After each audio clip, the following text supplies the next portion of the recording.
Hoy vamos a ver cómo los Estados Unidos se convierten en potencia a partir de la construcción del Canal de Panamá.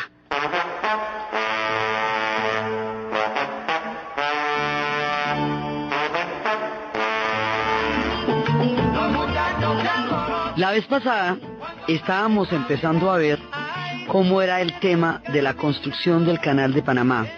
Y cómo eso se entiende es desde la geopolítica grandota. Si usted empieza a ver las bases como punticos que van apareciendo en el Caribe y que van apareciendo en el Pacífico, usted entiende que lo que se necesita es juntarlos a través de un canal interoceánico.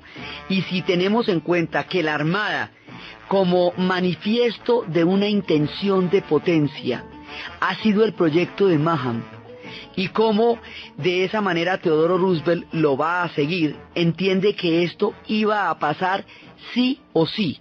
¿A usted le parece que para la construcción del Canal de Panamá es posible que los americanos le hubieran pedido permiso a los franceses para meterse allá? ¿Usted qué cree, que sí o que no? Pues no. ¿Usted cree que para la construcción del Canal de Panamá hubieran tenido que hacer concesiones y permisos con Colombia como país para poder pasar la flota del Pacífico al Atlántico, cuando esto es un proyecto geopolítico y militar que está decidido hace mucho tiempo y que se va a ejecutar? Esto iba a suceder porque estaba decidido, lo mismo que estaba decidido que iba a desaparecer el oeste en el mundo indígena, y lo mismo que estaba decidido que las fronteras de México iban a llevarse una buena parte de su territorio. Era, digamos, parte del proceso de expansión. Entonces, hay una intención geopolítica clara que se va a llevar a cabo. Y la vez pasada habíamos visto como los franceses se habían atravesado como una especie de piedra en el zapato, como un huesito en la garganta, en esta tremenda intención, pero como la compañía francesa va a enfrentar semejante horror, todo lo que les va a pasar, la fiebre amarilla, la muerte de los 22.000 trabajadores, la quiebra financiera, los bancos que no prestan, como todo va a salirles mal. Lesseps queda desprestigiado ante los franceses, hasta sale untado el mismo Eiffel, el de la Torre Eiffel, porque el sistema de esclusas, las puertas, las compuertas los había ideado Eiffel. Todo el que está metido en los negocios de la compañía francesa del canal va a salir quemado, si no muerto. Entonces, como al final, cuando ya todo esto está completamente desbaratado, cuando todo ha fracasado, empieza la manera como los Estados Unidos ya hacen efectivo la intención de meterse a construir el canal. Entonces, primero, le compran a los franceses las obras tal y como las tengan. Deje así, lo que tenga ahí, démelo, yo se lo compro. Primero, y le compro el papelito este de los 10 años más de concesión de construcción del canal que le habían sacado a las señoras santafereñas tomando chocolate. ¿Se acuerda que había un personaje que le había hablado al oído a Lesseps y lo había traído para Panamá a la ruina, y que había logrado sacar la concesión por 10 años más? Entonces le compran esa concesión y compran las obras en el estado en el que esté. No le hace. Y empiezan la construcción. Ahí es cuando se nos va a armar un lío político muy grande. Resulta que por un lado está la voluntad imperial de Teodoro Roosevelt, este personaje que estábamos viendo como el surgimiento de los halcones. Y el hombre va a hacer el canal y el hombre se va a expandir y a ver. Pero resulta que hay 40 millones de dólares, que es lo que pagan para los derechos por los derechos de los franceses y por la concesión. Esos 40 millones de dólares no aparecen. Y como el que hizo toda esa vuelta, digamos, el que avaló todo eso es Teodoro Roosevelt, eso le cae a Teodoro Roosevelt. Ahí hubo una especie de empresa ficticia. Unos inversionistas oscuros de Wall Street que se disfrazaron de la compañía, se terminan quedando con eso y hacen un negocio. El representante de ellos en Panamá era Bruno Varila, y en Estados Unidos era Nelson Cromwell, William Nelson Cromwell. Estos dos tipos se quedan con eso. Sí, como una especie de testaferrato ficticio de una compañía, ellos se quedan con ese billete, pero ese escándalo le va directamente a Roosevelt, a Teodoro Roosevelt, porque el hombre es el que está detrás de la construcción. Entonces habíamos visto la maniobra, y la maniobra consistía en hablarle a los panameños, en aprovechar el descontento de los panameños, la situación de indefinición. Ellos, si no hacen el canal allá, se mueren de hambre. Estaban en una situación absolutamente precaria. El canal era la esperanza de Panamá para salir adelante. Y el hecho de que se haya escrito un tratado y ese tratado no haya sido ratificado por el Congreso en Colombia, deja a Panamá en una indefinición, en ninguna parte, en un limbo, y ellos estaban en ese momento en una situación muy difícil. Y a los Estados Unidos los ponen ascuas cuando esto ya está claro y ya está definido. Entonces, para darle concreción a esa situación, es cuando Bruno Varila, esto es cuando se habla de la famosa conspiración, cuando Bruno Varila va y le dice a los panameños, aprovechando el descontento que sí existe y aprovechando la condición tan difícil en que están en ese momento, que en una rebelión, pues lo que se hace en una rebelión es la apoya. Estados Unidos reconoce la independencia de ese país. Al reconocerlo Estados Unidos, Colombia no puede impedirlo, como había sucedido en ocasiones anteriores cuando había habido intentos de independencia.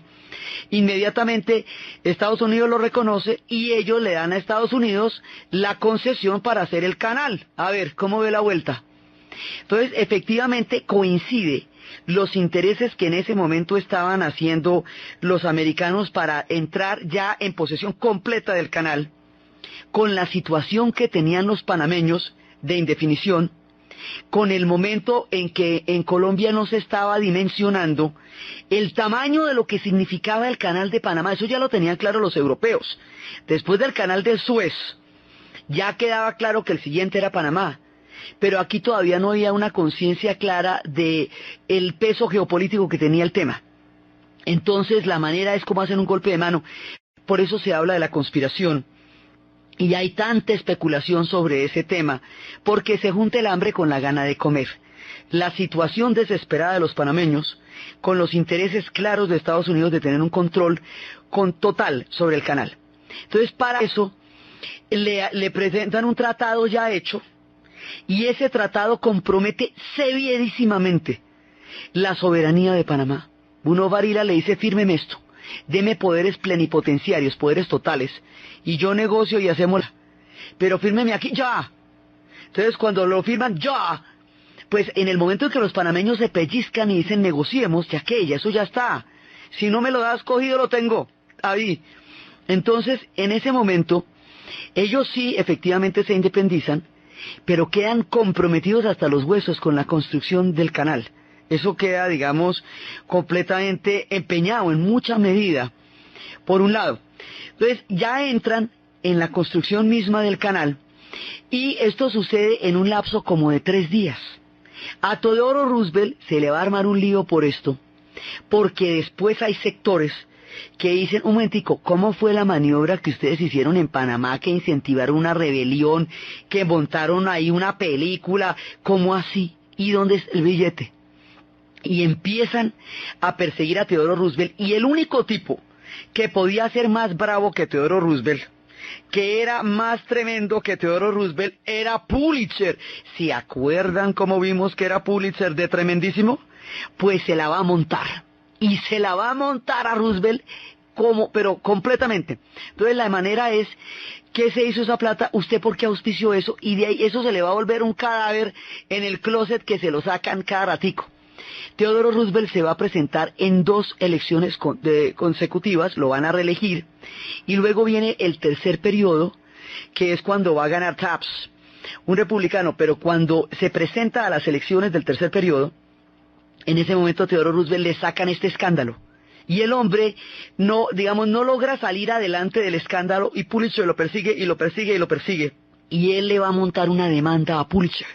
Pero Pulitzer, como él es un vivo, el hombre ya sabe de qué va todo, tiene gente investigando en Bogotá, tiene gente investigando en Panamá, y descubre cómo era toda la vuelta, y se la va a votar a Teodoro Roosevelt. Y se la va a votar una y otra vez, y en ese momento Teodoro Roosevelt lo demanda. El hombre sabe que lo van a demandar, y ya deja de ser un problema de los 40 millones, ya deja de ser un problema del hecho mismo para convertirse en un problema de si puede un presidente demandar a un periodista por cuestionar sus acciones. Y ahí ya nos metemos con un tema delicadísimo, que es la libertad de prensa en Estados Unidos. Y Pulitzer es el adalid de eso, como ya lo vimos. Así que Pulitzer se viene con todos los hierros, y una y otra vez. Entonces esto persigue a Theodore Roosevelt como un fantasma. Y en una ocasión, cuando estaba en una conferencia en una universidad, le preguntaron otra vez por el temita que ya lo tenía seco. Y el hombre dijo, mire, yo en realidad no hice eso. Me aproveché de unas circunstancias que se me parecieron propicias.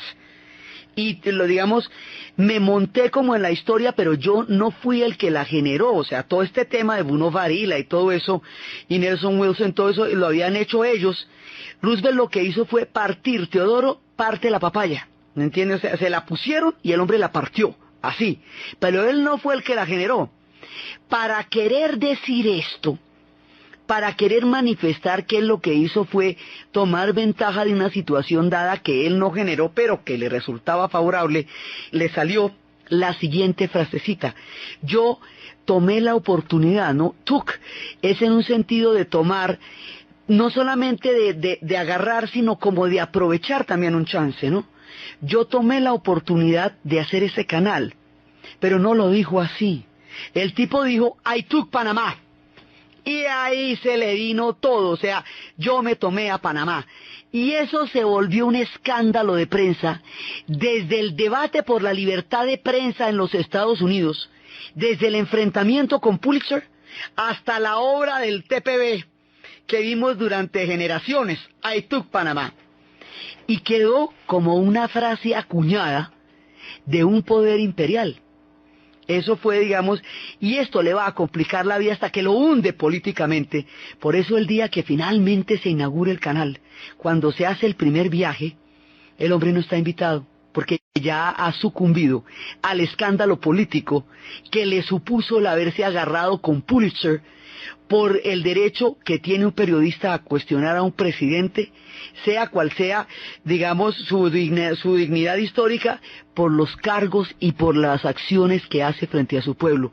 Estas dos cosas son parte de la cultura norteamericana. Por un lado hay un poder imperial y una decisión, y por el otro lado hay una defensa de la libertad de prensa que llega hasta aquí y llegará en el futuro hasta la Casa Blanca de nuevo en tiempos del Watergate. Digamos, el tema de la prensa en ellos es una cosa muy clara, y Pulitzer es parte de lo que hace que la prensa sea lo que ha llegado a ser en la historia de ellos, es decir, también un vigía de las acciones de ellos frente a su propio pueblo. Entonces ya está listo, digamos, ya se ha solucionado todo esto. Ahora hay que empezar ya a crear el canal, que era lo que estábamos haciendo. La independencia de Panamá, o sea, la construcción del canal y la decisión de los Estados Unidos hace que Panamá se convierta en un país y que efectivamente se construye el canal y que a partir de ahí los panameños se vayan a sentir que han nacido como nación, porque es a partir de esta coyuntura que existe ese país llamado Panamá. Panamá se convierte en nación, con una soberanía delicadísimamente empeñada, pero se convierte en nación. Estados Unidos se convierte en potencia, porque ya logró cruzar los dos mares, el Atlántico y el Pacífico, y empieza a montar todo su proyecto. Y Colombia queda con una sensación de terrible frustración histórica. La pérdida de Panamá va a generar en la conciencia colectiva del pueblo colombiano una sensación de haber perdido una oportunidad única, de haber tenido parte en la posibilidad de un canal interoceánico, de haber perdido a Panamá, una sensación de proyecto fallido, de algo que hubiera podido ser y no fue. Eso produce una herida profunda en el imaginario colectivo de los colombianos.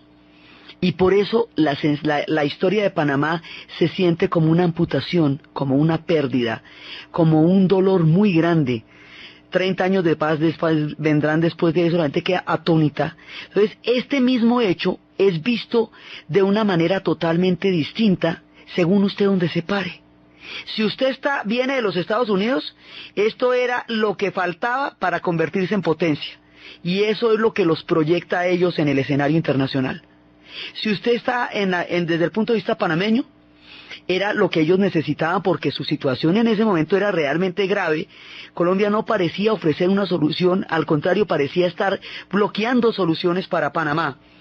Y lo de Estados Unidos garantizaba que les hicieran el canal, y el canal garantizaba que Panamá siguiera existiendo como ruta, y existir como ruta es lo que les garantizaba a ellos la supervivencia en el mapa de la historia, ahora que un canal interoceánico iba a definir la geopolítica del hemisferio y del continente. Desde el punto de vista colombiano, fue una pérdida muy dura, que dejó profundas huellas en el imaginario colectivo como una sensación de no poder sacar adelante proyectos, que va a tener un eco muy grande en el futuro también, esta sensación de la pérdida de Panamá. Desde el punto de vista geopolítico, esto era una decisión tomada. Lo que se hubiera necesitado para ejecutarla se habría hecho. Era tan irrefrenable como el avance sobre el oeste. O sea, eso lo iban a hacer sí o sí. Lo iban a hacer. Si los franceses hubieran terminado el canal, de alguna manera habían hecho una vuelta con los franceses que no me imagino cuál. Lo que hubiera tocado, ¿me entiende? La nación que toque romper, por donde toque hacer trocha, lo que toque hacer. Pero la unión de los dos mares a través de un canal interoceánico es el paso fundamental. Entonces, a partir de este momento, ellos van a iniciar las obras. Y hay que tener en cuenta que los Estados Unidos es un imperio de ingenieros. La característica de ellos es la ingeniería. Eso es lo que los va, digamos, como los romanos hacían las legiones. Se haga de cuenta que los romanos necesitan pasar una legión por el barrio donde usted vive. Pues la pasan. Y a ver usted qué puede hacer. Entonces aquí van a empezar a construir el tren y van a pasar por encima de lo que esté. El tren es el primer paso para construir el canal. Lo que se oponga, lo que se pare en la mitad, lo barren. ¡Mira que viene la vía, Perico! ¡Mira que ya viene el tren!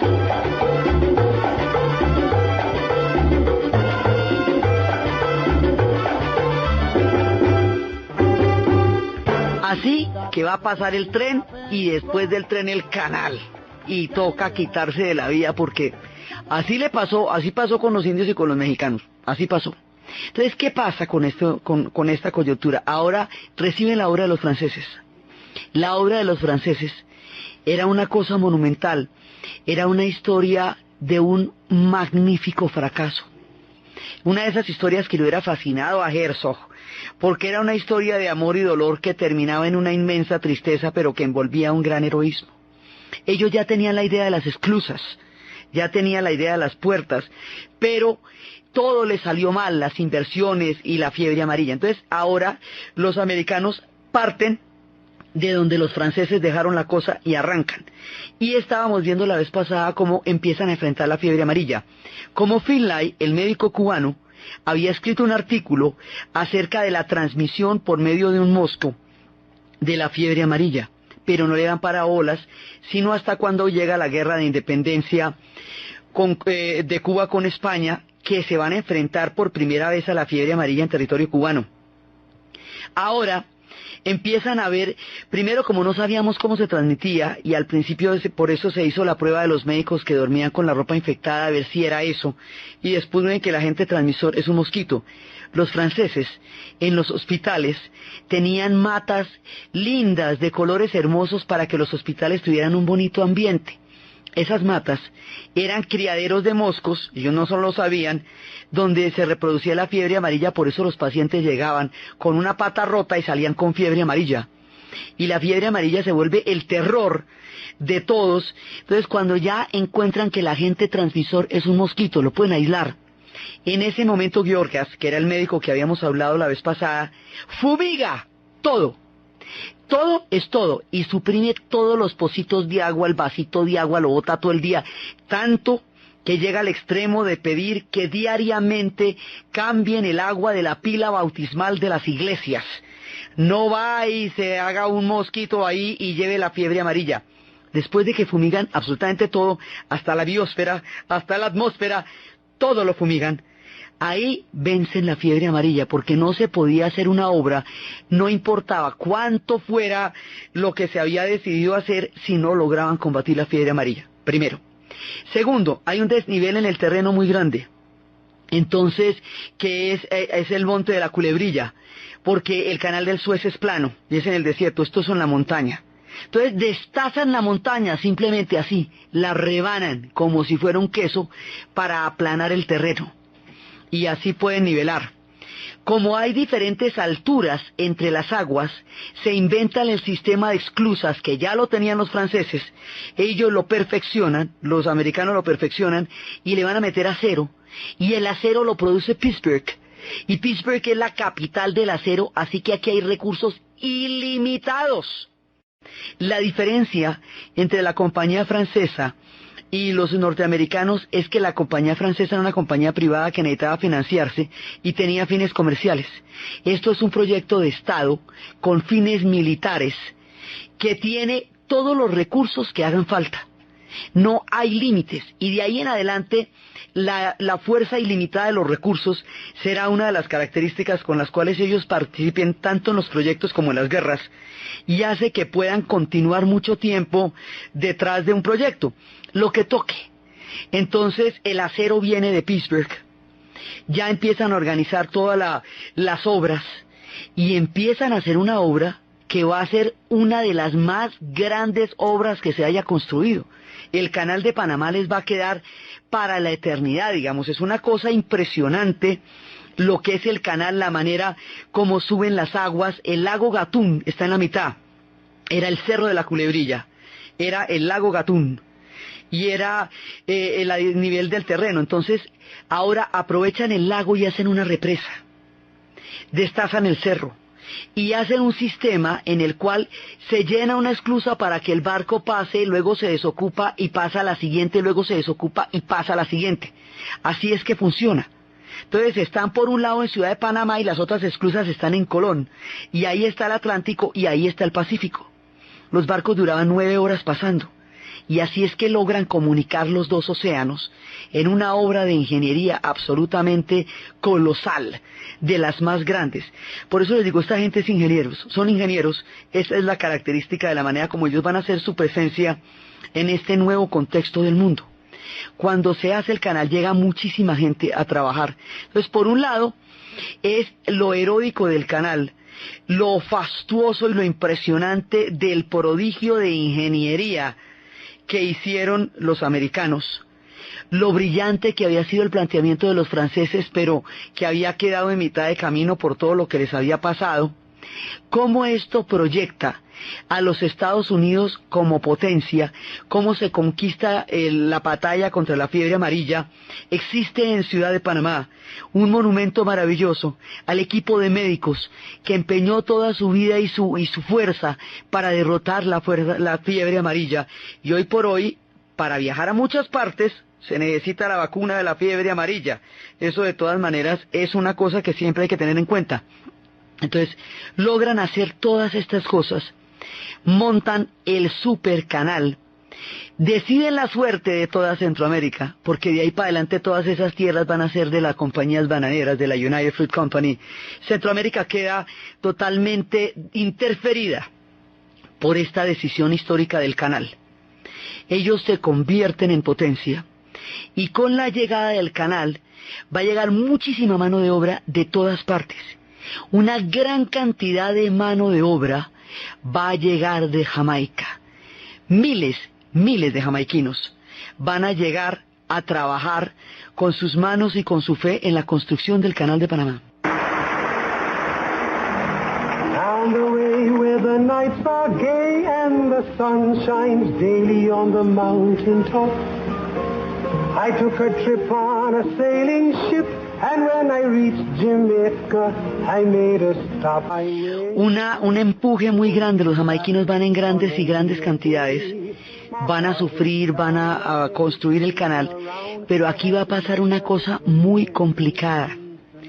Con el canal, con la manera como se van a distribuir las cosas, va a llegar un problema que los Estados Unidos tiene en su interior, que no lo ha solucionado y que después le va a complicar mucho la vida y que lo va a trasladar por la vía de las obras a Panamá: el racismo. Llegan con el racismo más aterrador. Llegan exactamente como está segregado el sur de los Estados Unidos.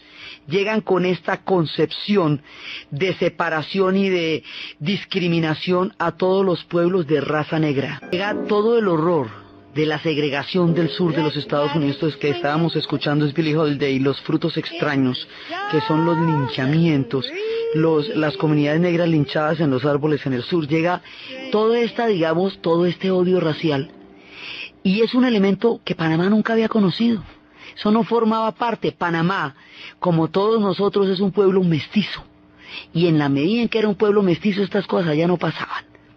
Entonces llega el racismo. Entonces no pueden trasplantar el sistema de segregación, el Jim Crow, que vamos a hablar en su momento, porque queda muy feo. También, ¿no es cierto? Eso ya queda muy maluco, pero hacen lo siguiente. Hay unos, como no pueden segregarlo, digamos, en las leyes, las paquetes de segregación racial que existen en el sur de los Estados Unidos, no las pueden imponer como ley en el canal. Hacen una cosa parecida, que no es lo mismo, pero es igual, y es que establecen el sistema de oro y de plata. A los blancos ejecutivos les pagan en oro y a los trabajadores negros les pagan en plata. De esa manera, hay unas cosas que son para oro y otras para plata, que en la práctica se convierte en algo muy parecido a lo que es para blancos y a lo que es para gente de color, que está en los Estados Unidos. O sea, logran trasplantar el sistema con otro nombre, pero básicamente lo trasplantan. Entonces los jamaiquinos van a sufrir muchísimo, porque van a ser tratados con el racismo y la discriminación, y no con el merecimiento del trabajo tan grande que ellos hicieron para construir el canal. Los panameños de raza negra también van a sufrir esta discriminación, y aquí se crea un mundo totalmente aparte. Es el mundo del canal, y la gente que nazca allá tendrá los blancos que nacen en el canal se van a llamar Zonians, es decir, nacidos en la zona del canal, que es un punto intermedio entre ser americano y ser panameño. Entonces el canal de Panamá va a llevar también la segregación y el racismo a una sociedad donde esas cosas no existían. Los va a convertir en un país cuando antes no lo eran. O sea, todo esto está pasando al tiempo alrededor del canal de Panamá, y ellos habían solucionado todo a través del tren. Pudieron sacar la tierra que antes los franceses tenían que sacar en carretillas. Ellos hacen el ferrocarril y con eso no tienen problema. A través de las esclusas solucionan el problema de cómo pasa el agua, y finalmente terminan construyendo este canal. Teodoro Roosevelt no va a estar allí para presenciarlo por todo lo que hemos visto, pero ya se ha dado el paso histórico de meter a los Estados Unidos en el escenario mundial, en este voraz contexto que estábamos viendo de cómo Alemania quería hacer presencia en África como en el Pacífico, de cómo Japón se estaba modernizando y estaba entrando en un proceso de expansión, de cómo Inglaterra sigue manejando los mares y se va a meter con China hasta despedazarla, de cómo Francia está entrando en todas partes. Le va a pasar a Panamá lo que le pasó a los egipcios. Cuando se hizo el canal del Suez, era con capital francés y con capital egipcio. Los egipcios no tenían dinero para poder equiparar su capacidad económica con la de los franceses. Así que Inglaterra le va a comprar a los egipcios, digamos, su parte, o le va a financiar a los egipcios su parte, de donde el canal del Suez queda siendo de los franceses y de los británicos, no de los egipcios. Por eso la nacionalización del canal del Suez va a ser una cosa tan complicada en las épocas de Nasser en el futuro. Los panameños tampoco, su canal no es de ellos. El país es de ellos, el canal no. El canal es de los americanos, y aquí no cabe ninguna duda, por todo lo que hemos dicho antes, que ese canal es de los americanos en su totalidad. Ninguno de los dos pueblos por cuyo territorio pasan los canales interoceánicos que comunican el planeta Tierra es dueño de los beneficios de esas obras en su vida cotidiana. Son de otra parte, hasta cuando en el futuro Carter con Torrijos pacten la devolución del canal, y terminando el convulsionado siglo XX que hasta ahora estamos empezando, los panameños tengan el derecho a su canal, como lo tienen ahora, pero para eso va a pasar muchísimo. Tiene que empezar y terminar la Guerra Fría. Tiene que dejar de ser un objetivo estratégico antes de que eso pueda suceder. Por ahora es así. Es un país independiente con un canal americano. Si para las bases estaban dispuestos a apoyar a Cuba contra España, para poner una base allá y para tener la enmienda Platt, ¿qué no estarían dispuestos a hacer para un canal? Si eso era para una base, ¿qué no era para un canal? Es lo mismo que ellos apoyan a Cuba en su independencia contra España, apoyan a Panamá en su independencia contra Colombia, porque es exactamente el mismo principio, el uno por una base, el otro por un canal. Pero todo lo que geopolíticamente se meta en el camino de la construcción de todo este sistema de bases y del canal va a quedar, digamos, barrido por todo el tema que se está montando ahí. Listo, ya está el canal. Los Estados Unidos están en el escenario mundial. Empieza su proyección hacia una política externa, hacia un juego de potencias. Han entrado en el ajedrez geopolítico, han entrado en el gran juego, y aquí en el gran juego empieza su papel dentro del siglo XX, que en el siglo XIX lo habíamos visto como consolidando un proyecto de nación. En el siglo XX ya es su presencia en el mundo internacional, y en este escenario entran pisando duro con la construcción del canal.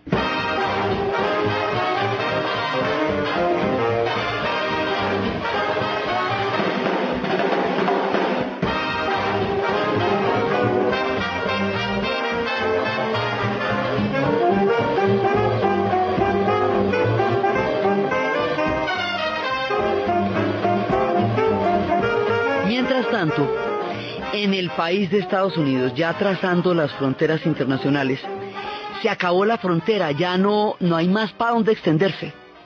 Ya se acabó por completo toda la conquista del oeste, y la migración sigue llegando y sigue llegando en números cada vez mayores. ¿Por qué? Porque ahorita nos van a desbaratar los Balcanes. Las 3 guerras balcánicas anteriores a la Primera Guerra Mundial hacen que una gran cantidad de gente del antiguo Imperio Austrohúngaro salga, porque eso se va poniendo más grave. Europa se va complicando hasta asomarse a una guerra mundial, así que la cosa no se va a poner mejor. El hambre, la guerra, la inviabilidad de los proyectos históricos expulsa a los europeos en millones, y siguen llegando a la isla Ellis. Pero cuando llegan, ya no hay esa tremenda frontera. La frontera se resolvió con los granjeros, los farmers, triunfaron ellos. Y al triunfar, tecnificaron el campo y desarrollaron una productividad enorme. Ese granjero que usted ve con un tractor que es capaz de recorrer un territorio del tamaño de un país, ese es el farmer. Ese granjero alimenta a los Estados Unidos y alimenta a mucha gente con esa estructura agrícola que van a desarrollar ellos.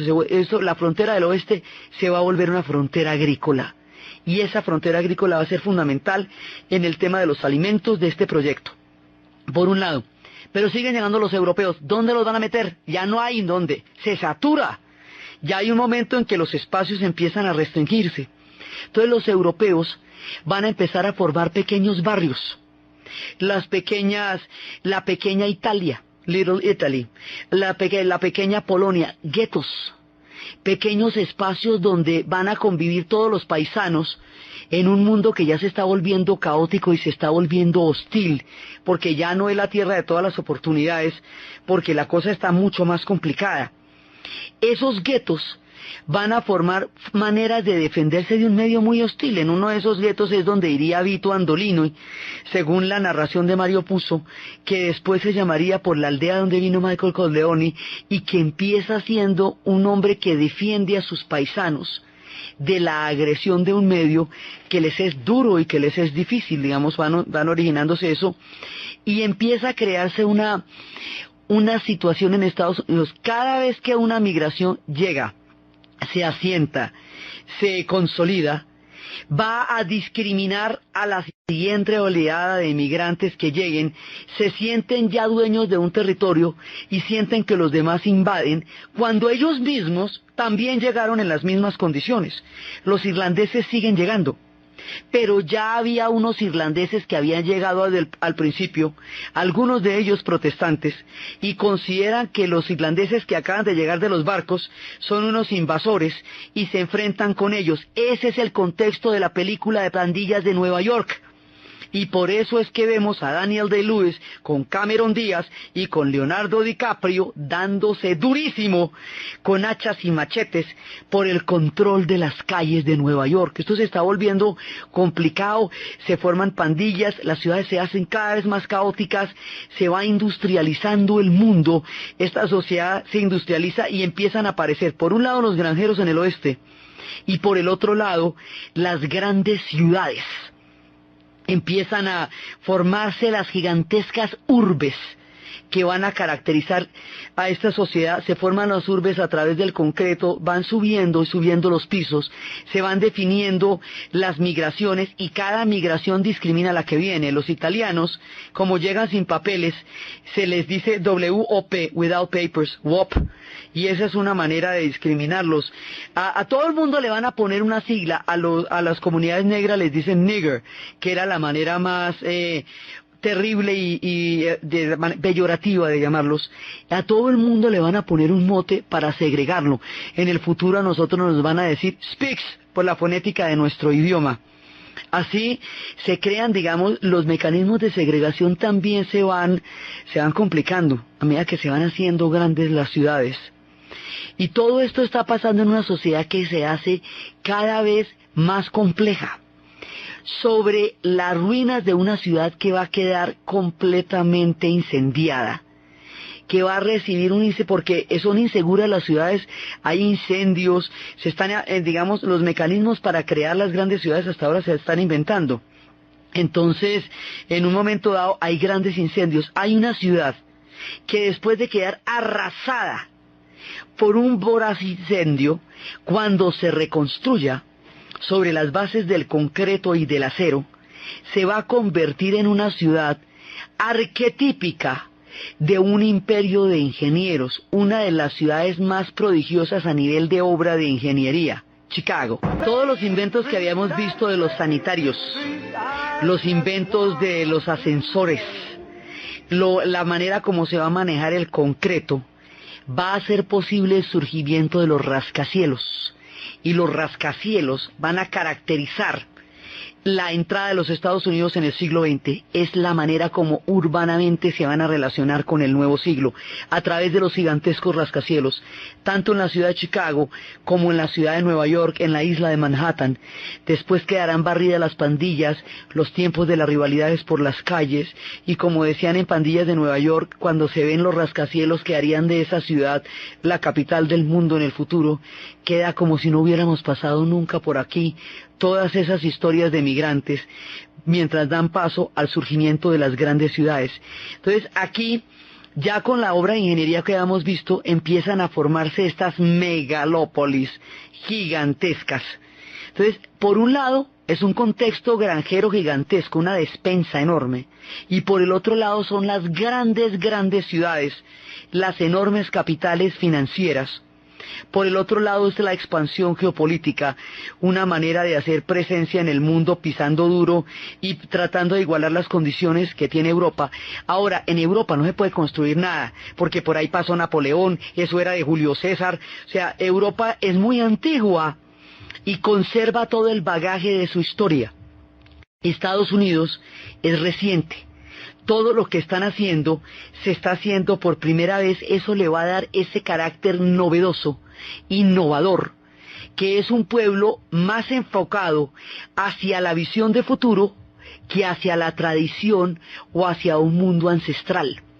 Eso hace que ellos tengan una cultura muy distinta a la de los europeos, porque para los europeos la tradición es la fuerza de su presente, para los americanos la innovación es el motor de su desarrollo y de su futuro. Entonces, en ese momento es cuando están desarrollando las filosofías.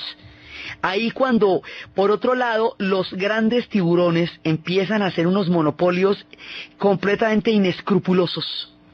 Y se hace esa lectura de Darwin como que el más fuerte tiene derecho a hacer lo que le plazca simplemente porque lo es. Esta filosofía del pragmatismo de la que estábamos hablando nos impone criterios éticos y nos dice la manera como se mide la fe o digamos, lo cierto o lo equivocado que esté. Una teoría es por la práctica, por los resultados que produzca. Si la gente tiene un buen comportamiento, es que los resultados de esa fe son buenos. De ahí en adelante empiezan a mirar solamente los hechos.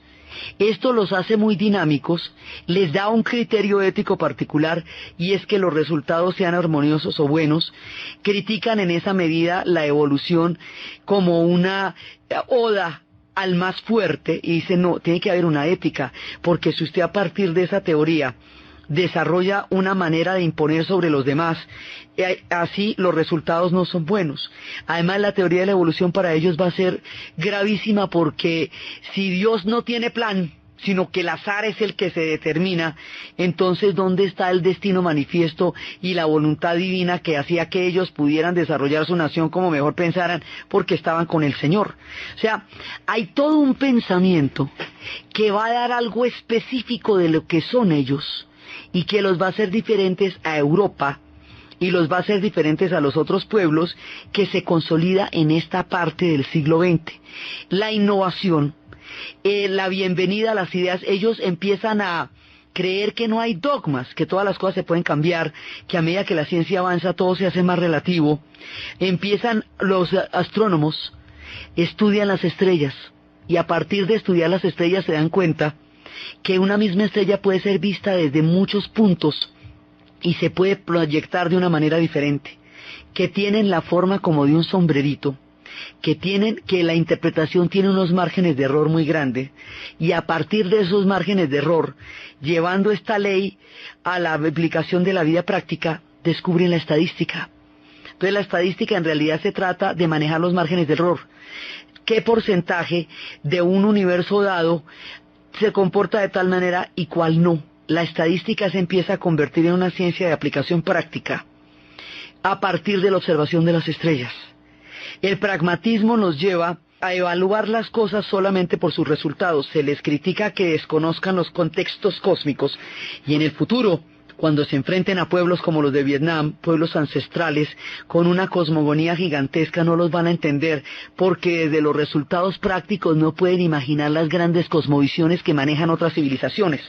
Pero para construir su sociedad los ves por los resultados, y esto va a ser la manera como ellos piensen. Eso es lo que ellos llaman el utilitarismo. No es usar, sino medir a partir de resultados, sin que el proceso en sí mismo tenga relevancia.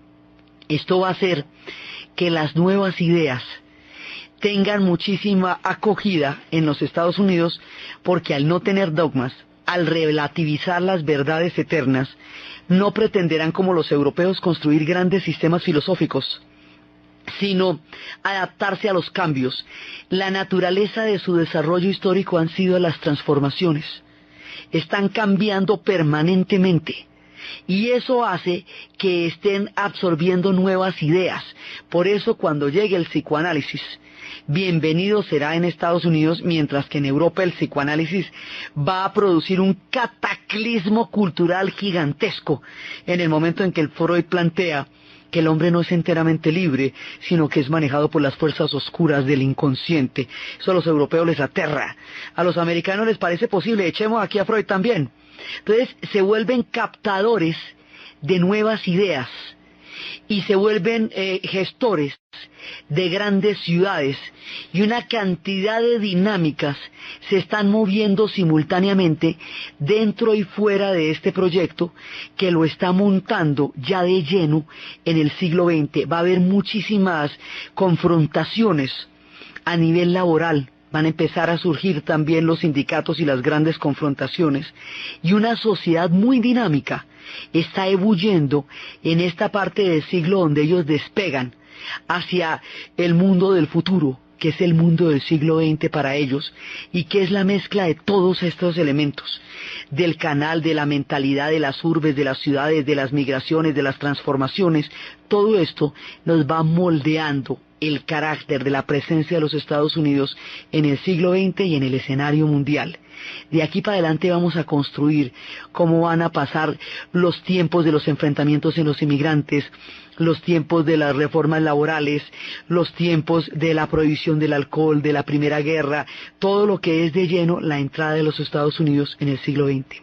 Entonces, desde los espacios de la construcción del canal, de las esclusas, del destino geopolítico, del imperio de los ingenieros, de las legiones avanzando sobre el Caribe, de los rascacielos, de las maniobras políticas, de la libertad de prensa, de los halcones, de las palomas, de los pueblos que quedan en medio y del vertiginoso ascenso de esta sociedad en el siglo XX, en la narración de Ana Uribe, en la producción Jessy Rodríguez, y para ustedes feliz fin de semana.